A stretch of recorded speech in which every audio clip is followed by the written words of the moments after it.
guys for coming back. And today we're going to be looking at this new virus that's going around and comparing it to the Black Death. So the reason why I wanted to do this video is because it really shows why history is so important. Even people that don't care about history, haven't learned much about history, people that are out there aware of everything that's going on, it's so obvious to them that history has such a crucial role to play right now.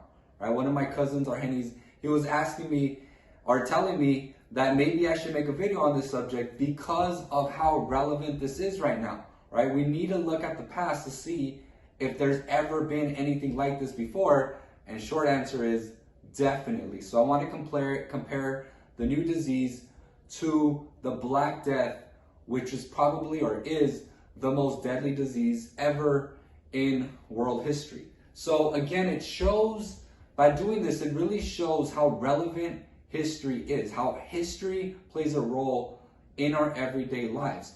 And the reason for this is pretty simple to begin with, is that this will become history.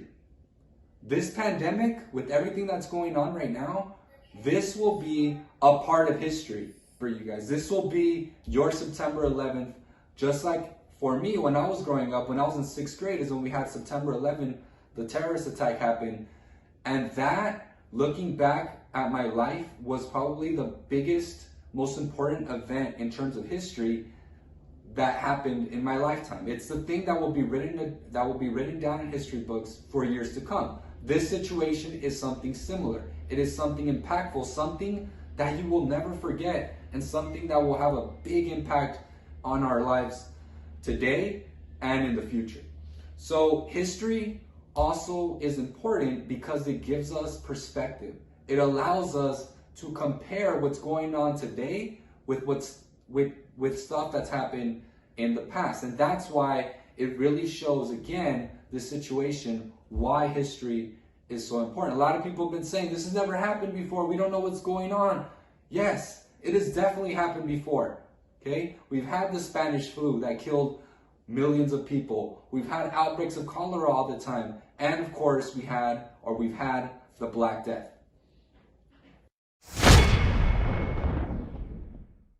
So let's go ahead and look at difference number one. So the first difference between these two diseases is the medicine. Okay? Is the different medical situation between the two. So during the Black Death, in the Middle Ages, when all that was going on, we have a very bad medical system. People during medieval times, they would get diagnosed if you were feeling bad and you wanted to figure out what was wrong with you, you would go to a barber surgeon. So yes, the people that would cut your hair were also the people that were doing surgeries and were basically taking care of you when it related to diseases. So if you were feeling bad, you weren't feeling well, you would go to this barber surgeon, and the first thing they would do is they would analyze your pee. So you would pee in a cup, they would analyze it, very incorrectly by the way. They would look at it, they smelling it, and even tasting it, which is disgusting. So if that's what you're doing to try to figure out whether you're sick or not, you're in a lot of trouble. So another thing they would do, so after figuring out what was wrong with you, they came up with the plan, and usually that plan was basically using leeches to suck out your blood. So they had these worm-like creatures that would basically take the blood from your body, because the thought was usually that you had bad blood or sometimes too much blood. So in order to balance that out in your body, you would have to take some of the blood in your body out, or that bad blood out. So they would often use leeches. They would also cut themselves as well and do all sorts of crazy stuff in order to get that blood out. But beyond that, they also had all sorts of weird cures for different diseases. So one of the cures for having a sore throat, for example, was getting worms, tying them to a string, putting them around your neck, and the idea was that once those worms died, then your sore throat would be gone. They would actually even eat worm stew as well. They would grind up worms and eat them to kind of give you some extra energy, So they didn't really know about germs. They didn't really have a lot of knowledge. They couldn't even dissect the human body, which is part of the reason why they had such a hard time trying to help patients out, trying to figure out what was wrong with them. They didn't really understand how the human body even worked. It was actually banned by the Catholic Church, which was the most powerful institution during medieval times. So they could not basically figure out how the human body worked, and that obviously did not allow them to get better in terms of science, in terms of figuring out how the human body works, and in terms of curing diseases. So just overall, medieval times and medieval people, they were kind of nasty. Okay, just overall, because they didn't know about germs and how they worked, it was kind of gross. It was a gross time in history. They would, for example, use human excrement, human poop as a fertilizer to grow their own crops. That's why they had to boil their food, and they usually ate something called pottage, which basically meant get all the vegetables and stuff you have in your little garden filled with human poop, you throw it in a pot and you boil it, and boom, you have your pottage. So again, not a lot of high standards of hygiene. Hygiene itself was pretty bad. Most people didn't shower. So again, it was pretty gross. So when it came with dealing with the plague, that was the overall system. It was a very bad system. So once the Black Death started hitting Europe, they had no clue what to do about this disease. Because people were very religious, a lot of them just started accepting the fact that it was simply just a punishment from God, and there was nothing they could really do besides basically pray. There were people that thought that it was something that was spread through the air, and that you would be infected that way. So eventually what starts happening is you start having plague doctors basically taking the center stage in trying to stop this outbreak of the Black Death. So they would walk around protecting themselves from the air. Because they thought it was something that was spread through the air, they had all sorts of clothing made out of rubber, and they would spray themselves with different stuff around their body and cover their whole body. They would have a beak, like you can see here, and inside of that beak, they would actually put perfumes and flowers, because they thought that these good smells would actually keep the Black Death away. So these plague doctors would go around medieval villages trying to help people get better, but most of their cures did not really work. They were just basically going around taking blood out from people, right, with the different systems that they had for doing that. And another thing they would also do is have cures like, for example, basically giving you laxatives, so stuff that would make you poop a lot, because they thought if you pooped a bunch, that the disease would just kind of get out from your body. They also would have you sweat it out, which obviously didn't work either. It would mostly dehydrate you and actually kill you sometimes. They had weird, different concoctions of things in order to help you. So definitely the fact that they did not have a good Medicare system, that they did not have a good system of trying to cure people, is probably the reason why so many people died. In fact, today we actually have a cure for the Black Death. It still pops up every once in a while. And because we have this cure, so few people die from this disease today. So with the new virus, definitely this is the thing that gives me the most hope, is the fact that our medical system is way better than it was in medieval times. Just a little over 500 years has allowed us to make huge leaps in terms of dealing with diseases. Okay, so I know obviously we don't have a cure yet, but science tells us and history tells us that a cure is definitely in the works, and it definitely is something that would be relatively easy to make and is in the process of being made. It just kind of takes a while, but definitely that gives us a lot of hope with dealing with this new disease. So definitely very different from the Black Death. Way better medicine overall, right? Definitely people, even if we don't have a cure, there are definitely other medicines you can use to kind of help, right? So obviously that overall makes it way. The fact that doctors are able to disinfect their hands and have all the gear, which I know we're in a shortage of, but all that definitely helps make the survival rate even better than it was with the Black Death. Okay, so we have all sorts of new capabilities today. So for example, you might have seen in the news how we're bringing huge medical ships from the Navy, right? The US government is sending them to places like LA and New York that are being very hard hit by this disease. And that gives me a boatload of hope of beating this disease. Just our capabilities overall are so much better than they were during medieval times.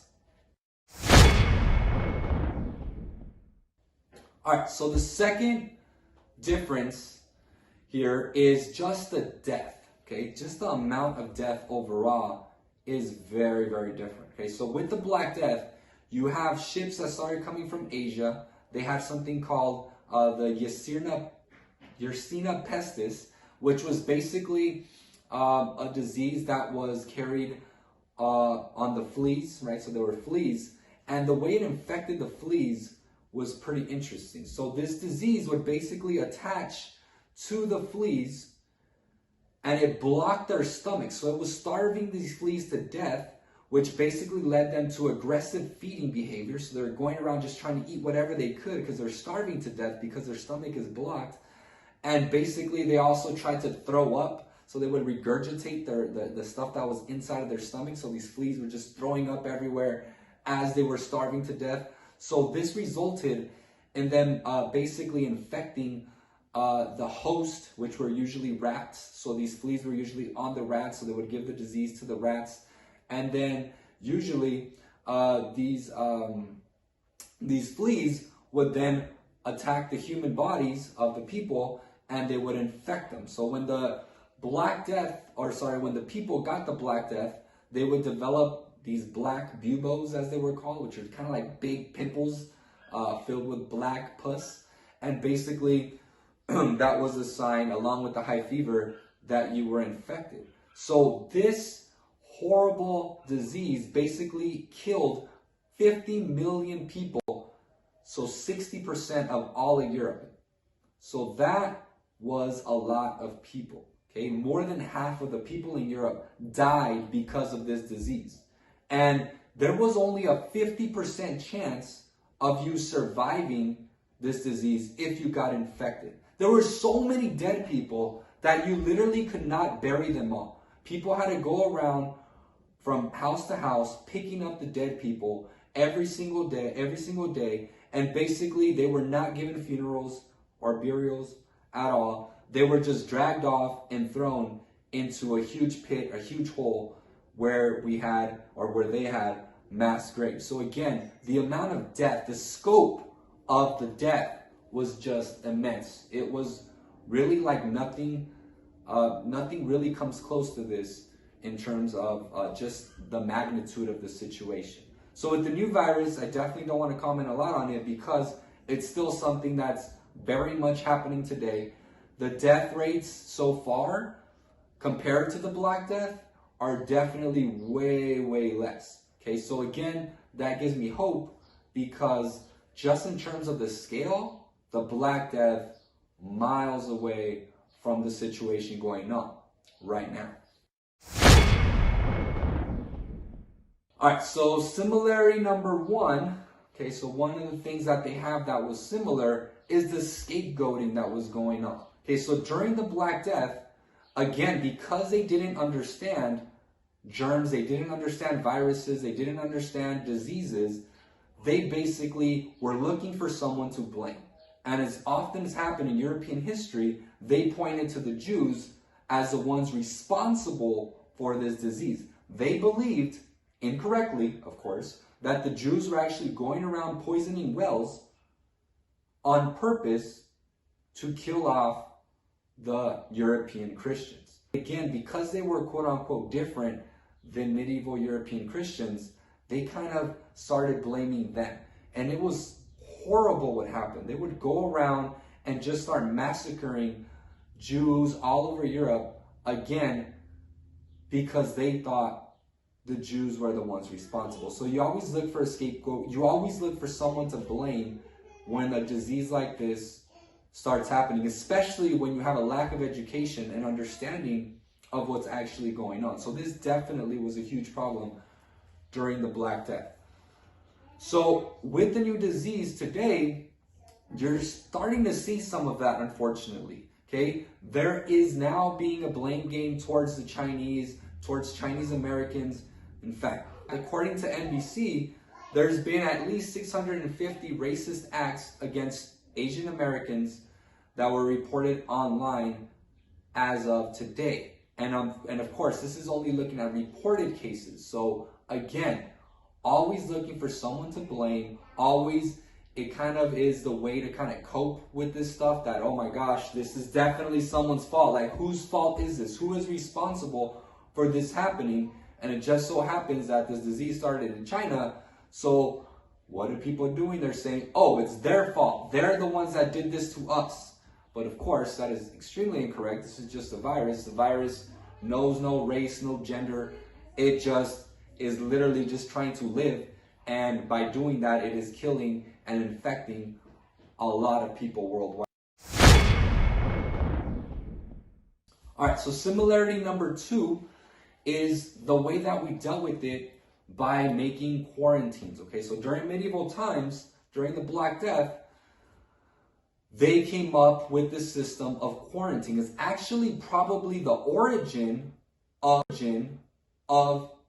the word quarantine. Okay, so quarantine in Italian actually means 40 days. So the idea was that any new ships coming into Italy, because Italy was a huge hub of trade, especially between Asia and Europe, any new ship coming into Italy would have to quarantine, would have to sit out, docked with all the sailors inside for at least 40 days. After 40 days, they would check them to make sure they hadn't developed a high fever or any buboes.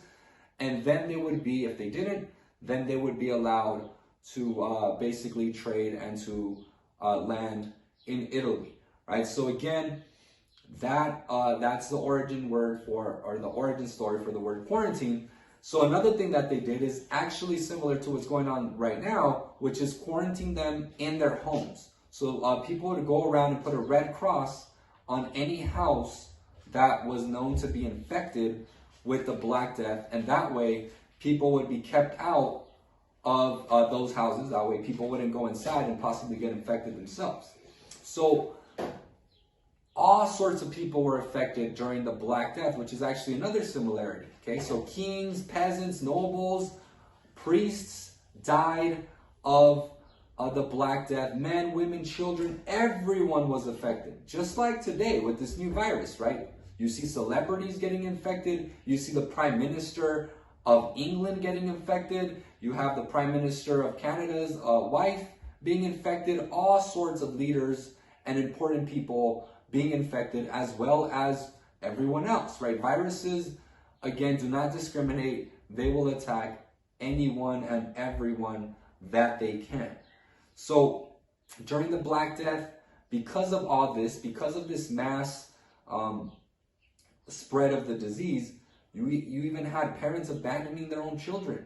You had children abandoning their parents at home as well because of the fear of death, because they knew they couldn't even help them. So what's the point of staying there and possibly getting infected? So a lot of them would just leave and leave their parents there alone, as well as their kids. Now, that's even happening today.